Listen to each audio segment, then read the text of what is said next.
hasil dari etik balas budi Belanda, yang mana fungsi tersebut hanya untuk menjadikan pelajarnya sebagai karyawan-karyawan pada usaha-usaha Belanda. Yang mana tujuan akhirnya tetap menguntungkan Belanda. Tujuan utamanya untuk menjadikan karyawan di badan usaha milik Belanda, yaitu menjadikan sekutu.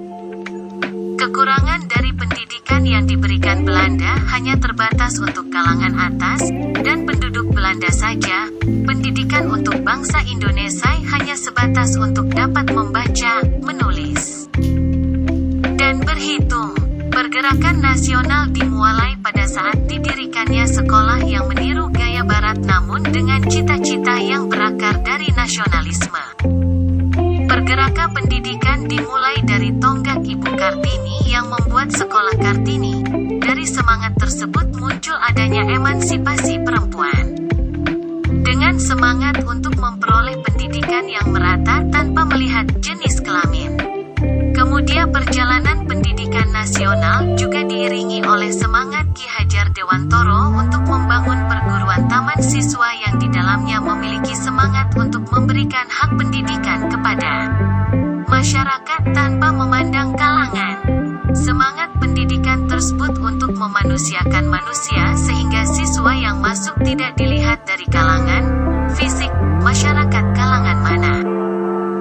Dan tentunya mengedepankan keadilan. Sejarah Ki Hajar dalam pencetus pendidikan di Indonesia adalah membangun sekolah taman siswa didirikan pada tahun 1922 yang mana terdiri dari taman anak dan taman siswa. Di dalamnya terdapat 130 peserta didik. Kemudian bertransformasi untuk mendirikan Bumi Putera yang mana tujuannya memadupadankan pendidikan Eropa dengan Indonesia untuk memberikan hak-hak pendidikan yang memadai pada peserta didik. Ki Hajar Dewantoro adalah seorang penggerak pendidikan di Indonesia, di mana pemikirannya pendidikan Indonesia harus disesuaikan dengan adanya kebudayaan dan keilmuan. Sehingga pendidikan tetap memberikan inti dan nilai-nilai nasionalisme yang tertanam pada peserta didik.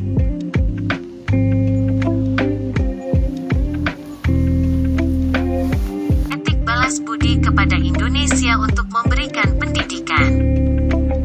Namun pendidikan tersebut tetap tidak berpihak pada bangsa Indonesia, karena pendidikan di zaman Hindia Belanda hanya memberikan pelajaran terkait membaca, menulis, dan berhitung ala kadarnya. Di mana tujuan pembelajaran ini tetap berfokus kepada keuntungan pihak Hindia Belanda, karena peserta didik yang diberikan pembelajaran akan menjadi pembantu dan budak pada usaha-usaha Hindia Belanda. Sekolah yang didirikan Bupati juga dikhususkan untuk calon-calon pegawai Hindia Belanda.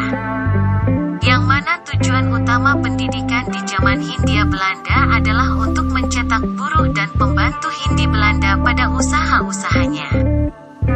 Zaman sebelum kemerdekaan pendidikan hanya digunakan untuk kalangan bangsawan, di mana putra-putri bupati dan pemangku kebijakan tertinggi di daerah yang dapat menyekolahkan anaknya.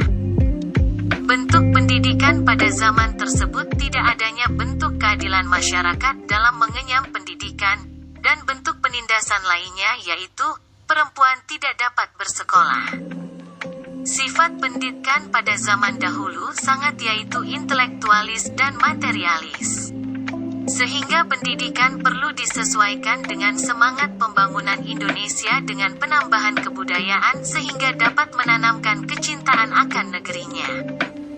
Kebudayaan Barat dalam pendidikan harusnya disesuaikan dengan nilai-nilai kebudayaan, di mana tetap harus mengejar akan materi luar namun kebudayaan luar yang tidak sesuai dengan prinsip pendidik Indonesia baiknya tidak diikuti.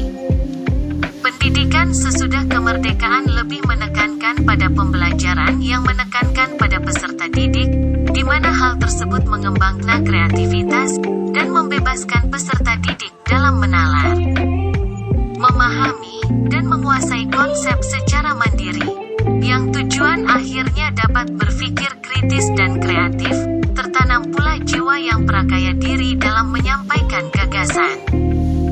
Pendidikan setelah kemerdekaan lebih memiliki sumber belajar belajar yang beragam, tidak hanya dari pendidik sebagai sumber belajar dan transfer ilmu.